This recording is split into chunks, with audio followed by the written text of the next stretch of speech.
Hey there, this is video F9. We are now going to solve for P.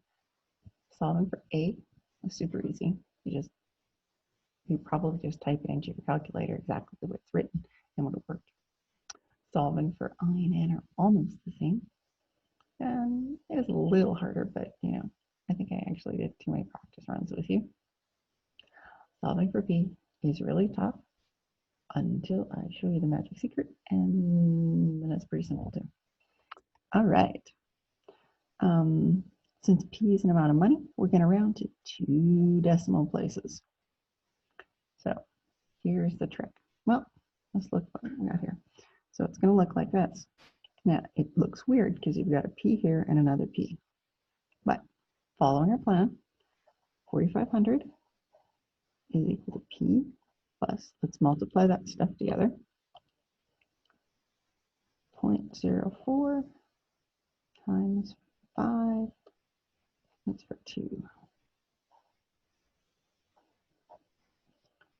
Now, at that point, I think the first time I even did this, I was like, that looks weird. But here's the magic trick.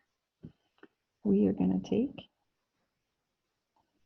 and we're going to put the number 1 in front of that P, because that's what it is. I mean, it's 1P. We just never write that as an understood.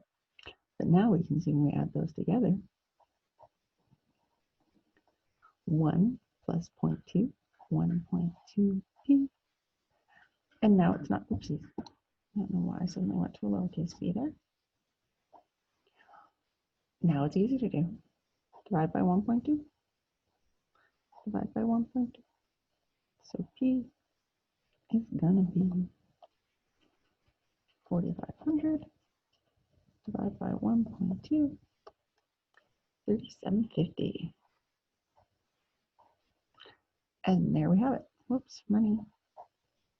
Now, that's okay.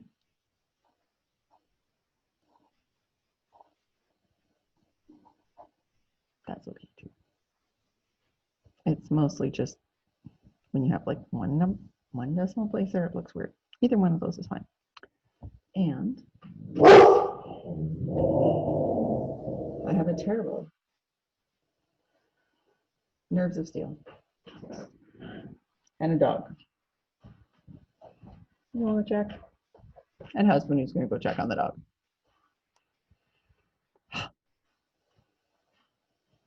Okay, well, what I was going to say is that P, because that's your principal, should always be less than the A that you started with, right? Because you want to invest and have more money. So you should have less money at the start.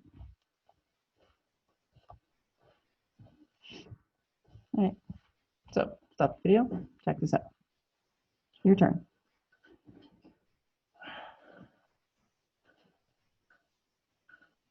All right, P plus, I'm going to multiply these together first. 0.1 times 5. That's enough.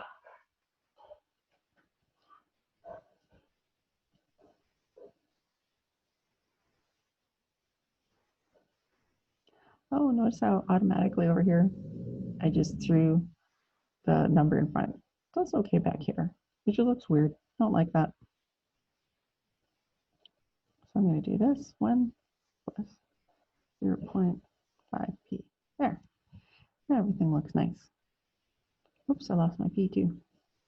1200 is 1.5p divided by 1.5 divided by 1.5. P is equal to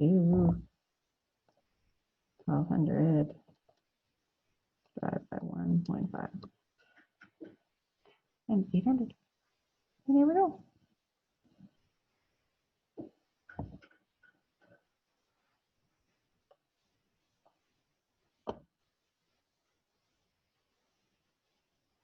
All right, keep going. Do the next one.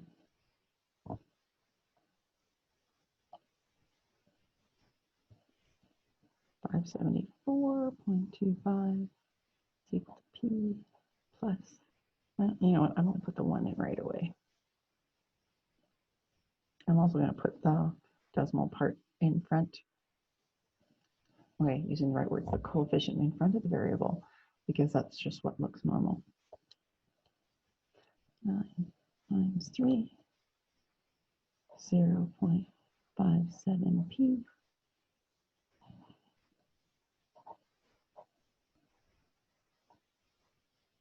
See, I think once you know the little trick, this was actually probably the easiest of all of them. So 1 plus that is going to be 1.57p divided by 1.57. 1.57. So p is going to be 574.25 divided by 1.57. Okay, look at that answer. 348 point. Right, I'm going to do it the way I'm just lazy here. 5668. Now, when I say lazy, what I mean is it's something I started doing in university. I'll write down more decimal places than I need, and then I'm going to do my rounding. So it's money, so I need these 2 decimal places. So 348.5, and this 6 is going to make that one go to a 7. There you go.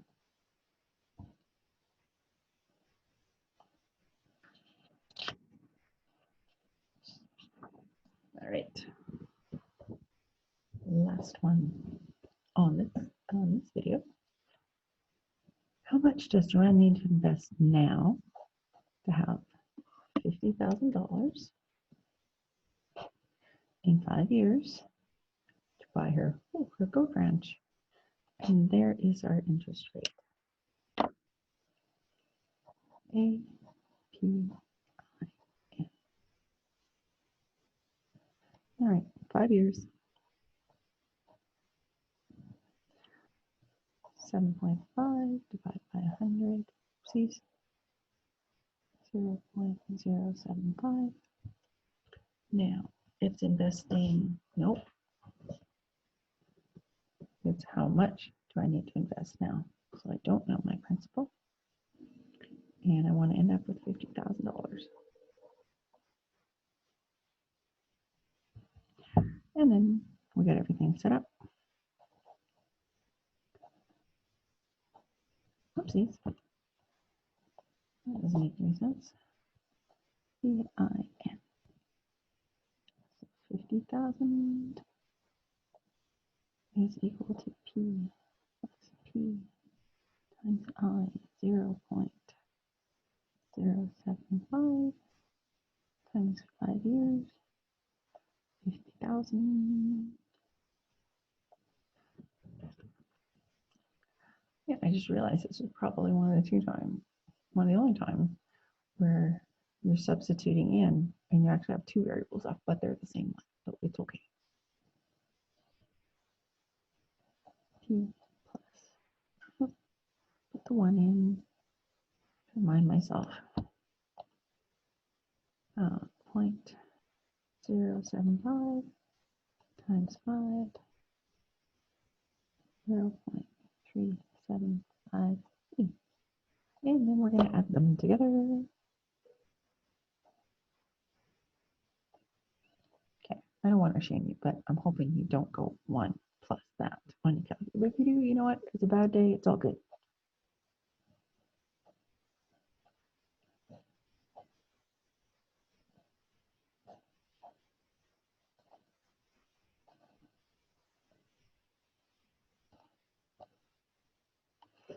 $50,000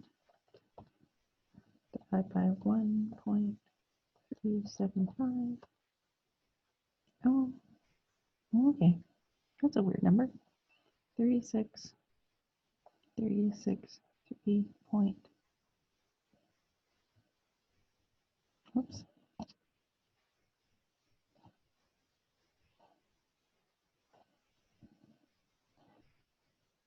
Again, I'm going to do I can see right now it should actually be, okay, so there's my decimal point. There's the 2 decimals. So that should be a 64 at the end.